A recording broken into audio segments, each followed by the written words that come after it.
India സ്വതന്ത്ര രാഷ്ട്രമാണ്. പക്ഷേ ആ സ്വാതന്ത്ര്യം എവിടം വരെ എന്നൊരു ചോദ്യം നമ്മുടെയൊക്കെ മനസ്സിൽ ഉണ്ടാകാറുണ്ട്.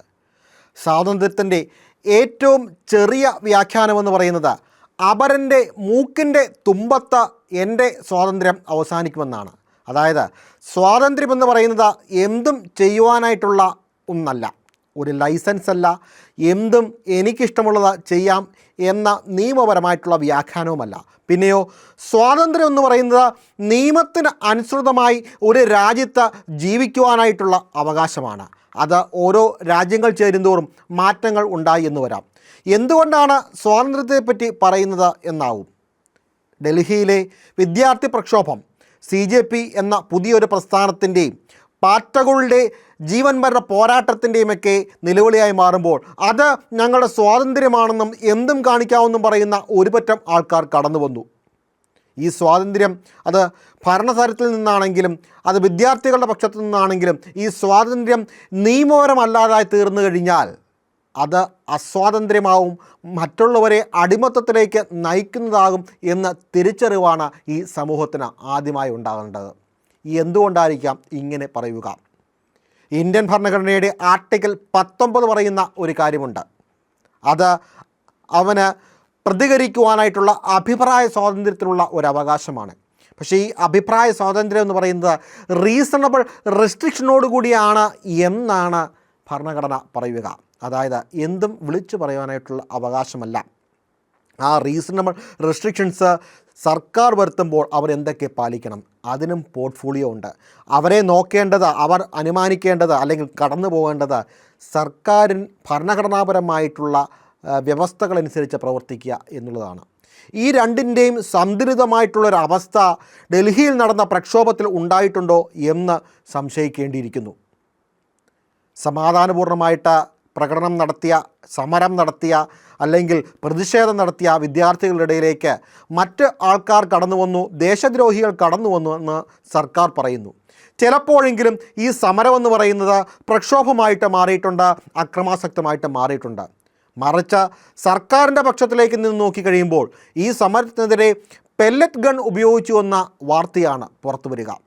മുഖം മുഴുവൻ പെല്ലറ്റുകളുടെ പാടുമായി നിൽക്കുന്ന വിദ്യാർത്ഥികളുടെ പടം നമ്മുടെ മനസ്സിൽ വേദന ഉളവാക്കി.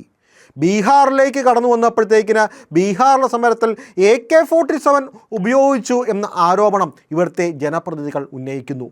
അതിന് തെളിവായി AK-47മായി സമരത്തെ നേരിടുന്ന പോലീസുകാരുടെ ചിത്രങ്ങളും വെച്ചു. ഈ രണ്ട് അടിച്ചമർത്തൽ രീതികളും ഭരണഘടന നൽകുന്ന സ്വാതന്ത്ര്യം, സർക്കാർ നൽകുന്ന സ്വാതന്ത്ര്യം പരിരക്ഷിക്കുന്നതല്ല എന്നും സർക്കാർ തിരിച്ചറിയുക. നിയമപരമായിട്ട് ഒരു അക്രമം ഉണ്ടാക്കുവാനായിട്ട് ഒരു വിദ്യാർത്ഥിക്ക് അവകാശമില്ല. എന്നാൽ അവൻ്റെ അവകാശങ്ങൾക്ക് വേണ്ടിയിട്ട് അത് ഏത് സമയത്താണെങ്കിലും പ്രതിഷേധിക്കുവാനും യോഗം ചെയ്യുവാനും പ്രതികരിക്കുവാനായിട്ടുമുള്ള അവകാശം വിദ്യാർത്ഥിക്കുണ്ട്. അതിനെ മനഃപൂർവ്വം തടയുന്നുണ്ടെങ്കിൽ സർക്കാർ സംവിധാനങ്ങൾ നിയമത്തെ കവച്ചു വയ്ക്കുന്നു എന്ന് പറയേണ്ടി വരും. ഇനി വെടിവെക്കുമ്പോൾ എവിടെയാണ് വെടിവെക്കേണ്ടത്, എങ്ങനെയാണ് വെടിവെക്കേണ്ടത്? SOPകൾ പറയുക, അതായത് ഓപ്പറേഷൻ പ്രൊസീജിയേഴ്സ് പറയുക. ഒരു കലുഷിതമായിട്ടുള്ള ആൾക്കാർ നിൽക്കുന്നുണ്ടെങ്കിൽ, ഒരു മൊബ് നിൽക്കുന്നുണ്ടെങ്കിൽ, അവർ പ്രശ്നങ്ങൾ ഉണ്ടാക്കുമെന്ന് സംശയമുണ്ടെങ്കിൽ ആദ്യം അവർക്ക് വാണിംഗ് കൊടുക്കണം. രണ്ടാമതായിട്ട് അവർക്കെതിരെ ടിയർ ഗ്യാസോ അല്ലെന്നുണ്ടെങ്കിൽ വാട്ടർ ചാർജോ പോലുള്ള കാര്യങ്ങൾ നടത്തണം. മൂന്നാമതായിട്ട് ലാത്തി ചാർജ് നടത്തണം. ഈ 3 കാര്യങ്ങളിലും ഒതുങ്ങിയില്ലെങ്കിൽ മാത്രമാണ് പെല്ലറ്റ് ഗൺ ഉപയോഗിക്കേണ്ട ആവശ്യകതയിലേക്ക് എത്തുക. ഇതൊന്നും നടന്നില്ല, സാധ്യമല്ലാത്ത സ്ഥിതിയിലേക്ക്, അക്രമാസക്തമായ രീതിയിലേക്ക് പോയെങ്കിൽ മാത്രമാണ് തോക്കുകൾ ഉപയോഗിക്കേണ്ട അവസ്ഥ ഉണ്ടായിരിക്കുക. പക്ഷേ നിർഭാഗ്യമെന്നേ പറയേണ്ടതുണ്ടു, ഇതൊന്നും ഡൽഹിയിലെ സമരങ്ങളിൽ പാലിക്കപ്പെട്ടിട്ടില്ല എന്ന് ഒറ്റ നോട്ടത്തിൽ കാണേണ്ടി വരും. അതോടൊപ്പം തന്നെ വിദ്യാർത്ഥികളുടെ സമരത്തെ ഹൈജാക്ക് ചെയ്യുവാൻ ശ്രമിക്കുന്ന ചില ശക്തികളും ഉണ്ട് എന്ന് പറയേണ്ടി വരും. ഈ സമരങ്ങളെ വ്യത്യസ്തമായ ചിന്തയിലൂടെ നോക്കുവാനായിട്ട് ഇന്ത്യൻ സമൂഹത്തിന് കഴിയണം. നീതി നിഷേധിക്കപ്പെട്ട വിദ്യാർത്ഥി സമൂഹം എന്നത് മാത്രമല്ല പ്രശ്നം, മറ്റൊന്നും കൂടെ നമ്മൾ ചിന്തിക്കേണ്ടതുണ്ട്. എന്താണ് ആ ചിന്ത എന്ന് പറയുക? ആ ചിന്ത എന്ന് പറയുന്നത് 21 വിദ്യാർത്ഥികളുടെ മരണമായിരുന്നു ഈ സമരത്തിലേക്ക് നയിച്ചത്.